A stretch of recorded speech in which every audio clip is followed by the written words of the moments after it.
Je suis ravi, bien évidemment, de pouvoir avoir cette lourde responsabilité d'ouvrir ces entretiens de Valprès qui étaient attendus, tu l'as dit, enfin. Et vous avez choisi un thème cette année, en plus, le courage, qui est un thème intéressant à bien des égards. Et j'allais dire que donner la parole à un élu pour parler du courage, quel courage ?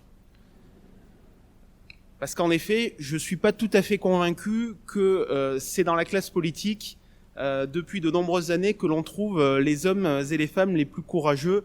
Mais en tout cas, je vais essayer de vous livrer quelques convictions en la matière sans être trop long pour lancer cette journée. Alors le courage, c'est une notion qui est éminemment complexe, difficile à définir, et j'aime bien remonter au grec. Et pour les amoureux de Platon, il avait écrit le Laquès, qui était finalement un livre d'entretien entre Socrate et Laquès, qui était un général athénien. Et ils ont disserté pendant des heures et des heures. Laquès, en tant que général athénien, ayant plutôt vocation à savoir ce qu'était le courage, mais à chaque fois qu'il tentait de poser une définition, eh bien les interrogations de Socrate faisaient que non, ça n'allait pas. Et moralité, l'ouvrage se termine sur un constat d'échec, puisqu'il n'arrive pas à se mettre d'accord sur cette notion de courage. Donc vous voyez l'immensité de la tâche qui va être la vôtre pendant ces 2 journées. Ce qui est important, je crois, c'est que le courage figure, je crois que chacun le sait, parmi les 4 vertus cardinales, avec la tempérance, la prudence et la justice. Et donc c'est des thématiques, des notions qui agitent le monde intellectuel, philosophique, économique depuis très très longtemps, puisque dans le monde athénien, on en parlait. Si on remonte un petit peu plus récemment, saint Thomas d'Aquin, et c'est pas anodin pour moi de citer Thomas d'Aquin ici à Valprès, donnait une place toute particulière au courage parmi ces 4 vertus. Il considérait même que c'était la vertu principale, puisque pour lui, le courage était finalement la vertu qui permettait de garantir la stabilité générale des 3 autres vertus. Autrement dit, sans courage, pas de place pour la tempérance, la prudence et la justice. Et il avait même cette très belle expression, il parlait du don du courage. Et c'est une notion qui a été reprise beaucoup plus récemment par le pape Jean-Paul II, qui, à de multiples occasions, aimait rappeler à combien on avait besoin, dans notre société contemporaine, de ce don du courage.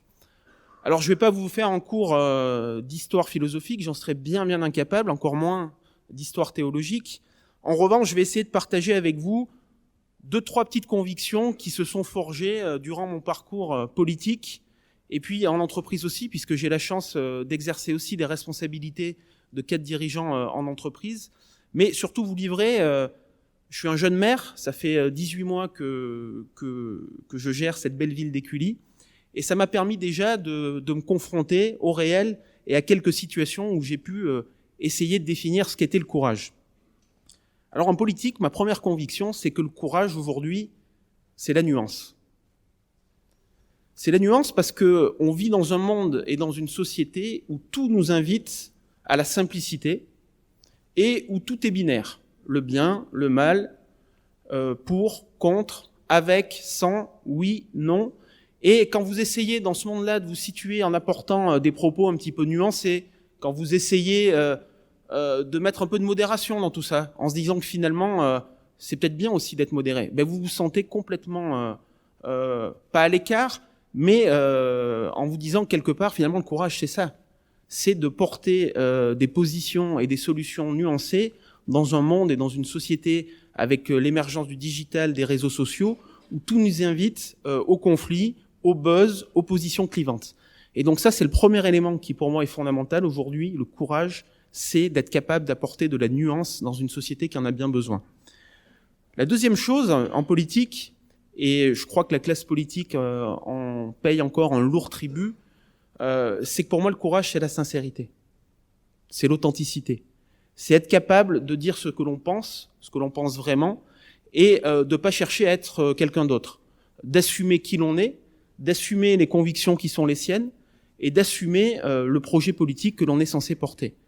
Et là encore, force est de constater que depuis un certain nombre d'années, on n'est pas tout à fait au rendez-vous. Et le corollaire de tout ça, finalement, c'est que j'ai là encore la profonde conviction que une forme de courage aujourd'hui, c'est d'être capable de dire que l'on doit prendre les décisions qu'il faut et non pas les décisions qu'attendent nos concitoyens. Et c'est vrai au niveau national comme au niveau local. Et je suis frappé depuis un certain nombre d'années, là encore, de voir à quel point de nombreux responsables politiques gouvernent, dirigent à l'aune des sondages. Que veut le peuple ? Que veulent nos concitoyens ? Et pour ma part, le courage que j'essaie de faire très modestement dans ma ville d'Écully, c'est de dire au contraire qu'est-ce qu'il faut faire pour le bien commun. Quelles sont les décisions à prendre pour que les choses s'améliorent. Et c'est pas toujours évident.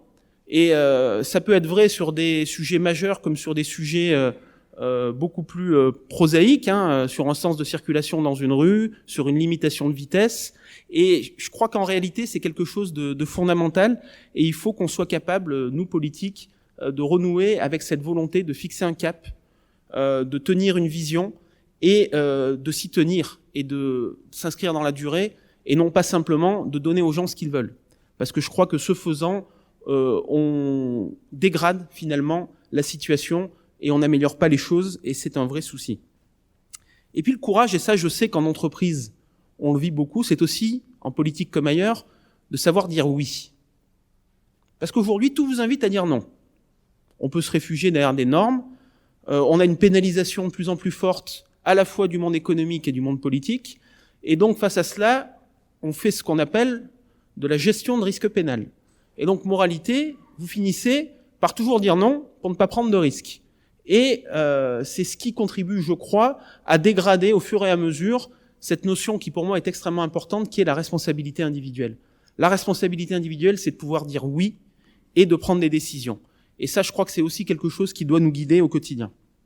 Et puis le dernier élément, et je serai pas trop long puisque je n'ai que quelques minutes et je crois que vous n'êtes pas venu pour écouter un politique, mais pour moi le courage c'est l'humilité. C'est l'humilité. C'est l'humilité de savoir dire qu'on ne sait pas. Et on l'a vu ces derniers mois, durant la crise sanitaire que nous venons de traverser. Je crois que beaucoup d'hommes politiques ont toujours voulu avoir réponse à tout. Et c'est une erreur pour moi parce que le vrai courage, c'est de savoir dire qu'on ne sait pas. Et je l'expérimente au quotidien. Alors, il ne s'agit pas de dire en permanence que vous ne savez pas, parce que sinon, c'est quand même un petit peu gênant. Mais en tout cas, je crois qu'il faut avoir cette humilité-là. Et pour finir sur cette notion d'humilité qui pour moi est extrêmement importante, je citerai quelqu'un qui a marqué le XXe siècle, Winston Churchill, que je n'ai pas besoin de présenter, et celui qui a tant apporté au Royaume-Uni et à la Grande-Bretagne, avait une définition du courage que je trouve assez intéressante et que je voulais partager avec vous ce matin. Il disait « Le courage, c'est ce qu'il faut pour se lever et parler. Mais le courage, c'est aussi ce qu'il faut pour s'asseoir et écouter. » Eh bien écoutez, moi je vais tout de suite écouter Winston Churchill, je vais m'asseoir et écouter, et en tout cas, je déclare avec beaucoup de plaisir cette 19e édition des Entretiens de Valprès ouverte. Très bonne journée à tous.